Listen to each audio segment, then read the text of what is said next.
Direct Gestion spécial immobilier coté ce matin avec deux invités, deux spécialistes. À ma gauche, à ma droite, Laurent Goville de Gestion 21 qui gère le fonds Immobilier 21 et à ma gauche, Laurent Saint-Aubin de Solifi Sélection 1. Messieurs, on va rentrer un petit peu maintenant dans le détail de ces fonds qui surperforment encore une fois depuis le début de l'année, pratiquement plus 20% sur ce segment. Aujourd'hui, quels sont les secteurs, quelles sont les valeurs qui vous intéressent? On démarre par Laurent Goville. Je rappelle que vous êtes positionné sur les bureaux, les centres commerciaux et les entrepôts logistiques. Oui, il y a un petit peu de résidentiel via le biais allemand, via une allocation en Allemagne. Écoutez, là on vient de terminer la saison des publications globalement. Quels sont les enseignements des publications? Des publications qui sont favorables en termes de croissance des cash flows, avec des signes d'encouragement. On parlait tout à l'heure de reprise.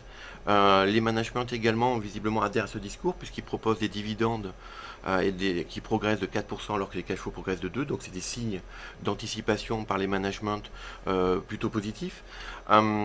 Et des publications qui révèlent des croissances modérées, mais on passe d'un univers où on était plutôt stable à un univers de croissance, avec des différenciations peu marquées. On peut simplement noter que les centres commerciaux sont plutôt en haut en termes de croissance de publication par rapport aux bureaux, et que l'Allemagne, via le résidentiel, est également plutôt en termes de croissance, en termes de cash flow, plutôt en haut des publications. Donc concrètement, ça signifie quoi? Ça signifie des publications qui sont peu différenciantes, et donc si les publications en termes de résultats sont peu différenciantes, il faut se positionner sur les multiples en relatif qui sont les plus attractifs, et on pense qu'aujourd'hui il y a eu beaucoup d'appétit pour les grosses capitalisations, et donc les valeurs moyennes nous paraissent être en retard dans ce processus de hausse que l'on a observé depuis le début de l'année. D'accord. Pour ceux qui sont moins familiers avec justement ce secteur de l'immobilier coté, c'est vrai qu'il y a plusieurs sociétés. Il y en a une qui est assez emblématique, c'est Unibail Rodamco. C'est un peu le poids lourd de la côte. Vous dites aujourd'hui il y a peut-être moins de potentiel sur les grosses valeurs que sur les moyennes. À quelle valeur moyenne vous pensez? Dans les valeurs moyennes, alors il faut savoir que le mot moyen dans notre secteur, on a quasiment, à part Unibail qui est dans le CAC 40, c'est plutôt un secteur qui a une typologie valeur moyenne, mais dans les valeurs moyennes, on peut penser à Affine, on peut penser à Argan, on peut penser à Altarea, on peut penser à Tour Eiffel, on peut penser à Foncière des Murs, on peut penser à Dutch Office, on peut penser à IGD, qui sont des valeurs périphériques italiennes. Vous avez combien de lignes à peu près, vous, dans le... On a une trentaine de lignes pour un univers de 75 valeurs. D'accord. Et la pondération, la maximale, la plus grosse, c'est... La pondération, enfin, statutairement ou réglementairement, on peut aller jusqu'à 10%, mais aujourd'hui, on a 8% sur une valeur italienne qui est Beni Stabili, et une valeur française de bureau qui est ICAD. D'accord. Justement, c'est un fonds qui est pur immobilier, qui investit toujours à 100%, ou vous pouvez faire des liquidités à un moment. Quelle est la clé de répartition aujourd'hui? Non, le market timing, entre guillemets, ou l'allocation appartient à nos clients. Donc nous, on a vocation à être effectivement investi entre 90 et 100%. C'est aux clients, effectivement, de pondérer son allocation. Mais on a une allocation, on a vocation à être investi. D'accord, donc c'est un fonds pur immobilier. On est sûr qu'il y a peu de flexibilité. En tout cas, on aura une poche pratiquement 100% immobilier si on vient sur Gestion 21. Oui, il est pur également dans le titre des valeurs choisies, puisqu'on n'est pas sur des valeurs périphériques, périphériques, telles des Saint-Gobain, des Vicat, qui appartiennent à l'univers de la construction, ou même sur des promoteurs, tels que Nexity ou Kaufmann. On est purement sur des foncières. Parfait. Même question pour Laurent Saint-Aubin de Sofidy. Alors Sofidy, expérience maison ancienne, spécialiste sur l'immobilier, les SCPI, les OPCI. Vous avez rejoint le groupe assez récemment. Oui, en septembre. En septembre, pour créer le fonds, donc Sofidy Sélection 1 à partir de novembre. Et depuis, vous me disiez en aparté, vous n'avez connu que la hausse finalement. Succès tonitruant, en tout cas belle performance, près de 25% depuis que vous gérez le fonds. Là aussi, quelle est la composition de votre fonds, Laurent Saint-Aubin? Je vais chercher trois thématiques. La première, c'est les sociétés qui ont une capacité de distribution importante et soutenable. Donc effectivement, on trouve souvent ce type de valeur aujourd'hui dans les valeurs moyennes. Donc effectivement, Foncière des Murs, Altarea sont des bons exemples. La deuxième chose, c'est les anomalies de valorisation. Laurent parlait de Deutsche Office, c'est effectivement une valeur allemande dans le bureau dont le management et la gestion ont changé il y a quelques mois et qui reste extrêmement sous-valorisé avec une décote sur ActiveNet réévalué, ce qui est rarissime en Allemagne. Donc là, je pense qu'il y a une anomalie qui va se corriger. Oui, juste une question justement sur l'Allemagne, parce que dans le document de gestion 21, on a la performance 2014 par pays, dividende net réinvesti.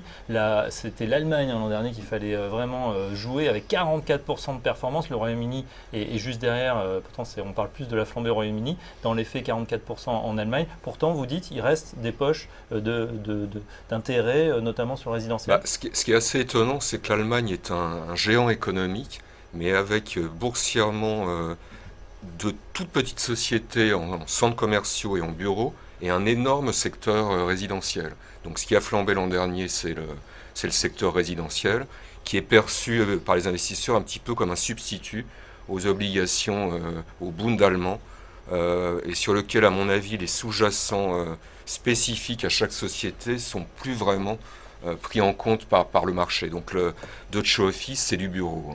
D'accord. Donc vous continuez à investir dans cette société. Et puis, dernier point, c'est j'aime beaucoup l'Espagne.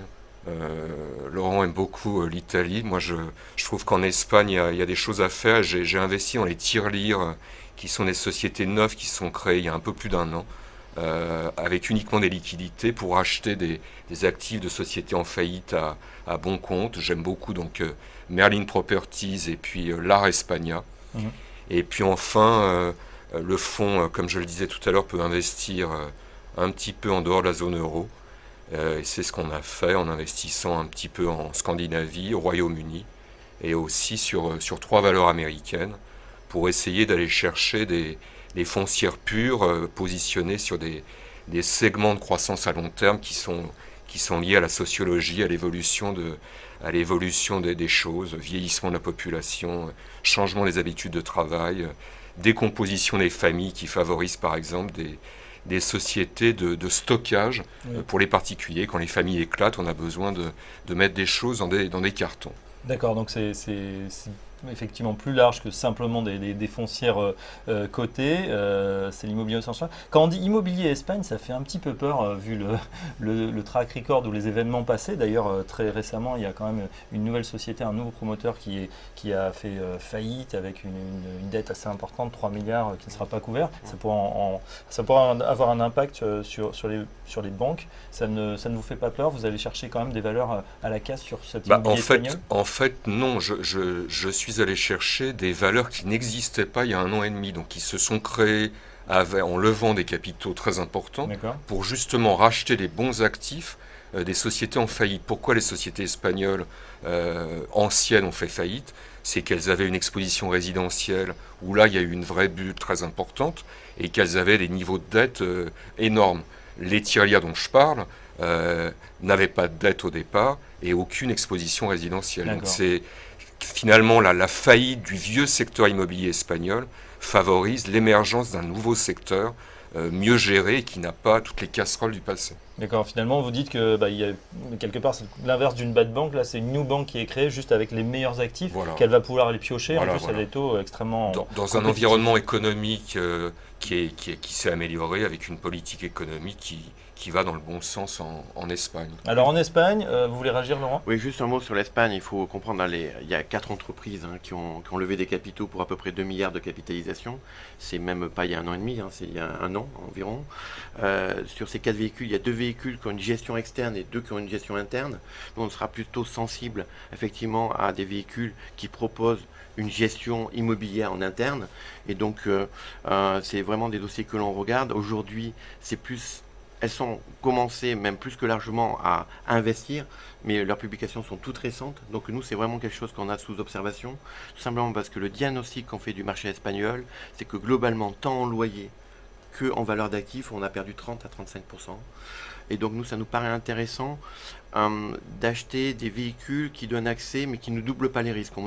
Je pense qu'il y a un risque géographique qui est le risque espagnol, et puis il y a un risque d'actifs qui est le prime contre le non-prime.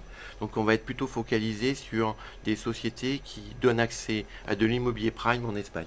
Et donc c'est vraiment nous aussi quelque chose qui nous intéresse. Les noms de ces sociétés? On a Axia Real Estate et Merlin qui peuvent être dans ce cahier des charges-là. D'accord. Et on évoquait également l'Italie sur laquelle vous êtes positionné. Exactement. Est-ce qu'on est dans la même situation qu'en Espagne avec une bulle ou une bulle qui a explosé? En l'Italie, on est dans une situation où on a effectivement une décote pays. Donc on est, comme vous avez remarqué sur Deutsche Office, Laurent, on est dans une situation où on a des sociétés qui décotent par rapport à des valeurs d'actifs. Et alors la décote en soi, ça ne veut pas dire grand-chose, mais c'est des valeurs d'actifs qui vont bénéficier de l'évolution des taux italiens. Et donc on peut penser que ces décotes ont vraiment du sens, dans le sens où les valeurs d'actifs ne vont pas baisser. Et donc c'est une opportunité pour nous de jouer ces dossiers, notamment Beni Stabili, qui est une filiale d'une maison mère qu'on connaît bien, qui est Foncière des Régions, qui est un acteur immobilier français. Très bien, donc effectivement pour l'immobilier coté, on peut voir qu'on peut sortir des frontières franco-françaises, aller voir en Espagne ou en Italie pour chercher de la performance. Exactement. Question subsidiaire, messieurs, on parle d'immobilier, je suis obligé de vous poser la question, vous êtes dessus tout le temps, évidemment ceux qui nous regardent s'interrogent sur l'immobilier résidentiel, est-ce que vous avez un avis sur la question? Est-ce que l'afflux de liquidité, là aussi, va former une bulle alors que les prix sont en train actuellement de baisser, voire de se tasser un petit peu? Alors le résidentiel à la cote, en tout cas en France, a totalement disparu. Donc on n'a pas un champ d'expertise très important parce que c'est pas notre quotidien justement. Notre quotidien, il est plutôt sur les bureaux, les centres commerciaux. Je demande votre avis personnel. Juste la construction des prix sur le résidentiel, de ce que l'on en comprend, mais ce n'est pas un avis d'expert, c'est simplement un avis d'observateur. C'est de dire les prix sont en fonction de quoi? Du revenu, de la durée des prêts et des taux d'intérêt. Les revenus, ça ne bouge pas beaucoup, c'est relativement stable. La durée des prêts, c'est relativement stable. Donc effectivement, il y a un facteur taux d'intérêt qui baisse beaucoup. Et je pense qu'il y a non seulement qui a une influence à la fois dans les renégociations. Les renégociations aujourd'hui sont très importantes de prêts, mais effectivement est un facteur de soutien des prix. Ces trois facteurs-là, ce diagnostic-là, on l'avait il y a 1 an, il y a 2 ans, sauf qu'ils se sont amplifiés au niveau des taux d'intérêt et ont permis d'accompagner des perspectives de revenus qui, elles, sont plutôt tassées. Donc on le voit bien d'ailleurs dans les indicateurs. Alors on a parlé de marché résidentiel, il y a 2 marchés essentiellement, il y a le marché de province et le marché parisien, avec de très grosses différenciations. À partir de 2007, on a un marché de province qui ne progresse plus, alors qu'on a un marché parisien qui refuge, mais qui augmente considérablement. Et qui reste, selon vous, continuer à augmenter qui aujourd'hui, dont les premiers signes sont plutôt celui de la stabilisation, en dépit d'un environnement très favorable. Ça veut dire que, contrairement à l'immobilier coté, où on a une prime de risque élevée qui permettra d'absorber une hausse des taux, c'est ça qui est important à dire dans l'immobilier coté. Aujourd'hui, vous avez implicitement des taux d'intérêt pricés à 3%. Donc sur le marché résidentiel, on a une sensibilité au taux d'intérêt qui me paraît beaucoup plus forte, donc un moindre confort. Après, la performance est beaucoup plus délicate, mais je vous dis, c'est une simple observation de non-spécialistes. Très bien, je suis désolé, il reste plus de temps pour Laurent Saint-Aubin, il nous donnera son avis la prochaine fois. Messieurs, merci pour ce spécial immobilier coté, on y voit un peu plus clair. On remercie Laurent Saint-Aubin de Sofidy qui gère le fonds Sofidy Sélection 1 et Laurent Goville de Gestion 21 qui gère Immobilier 21. On se retrouve demain pour un nouveau numéro de Direct Gestion. Tout de suite, place aux traders avec Direct Investisseur.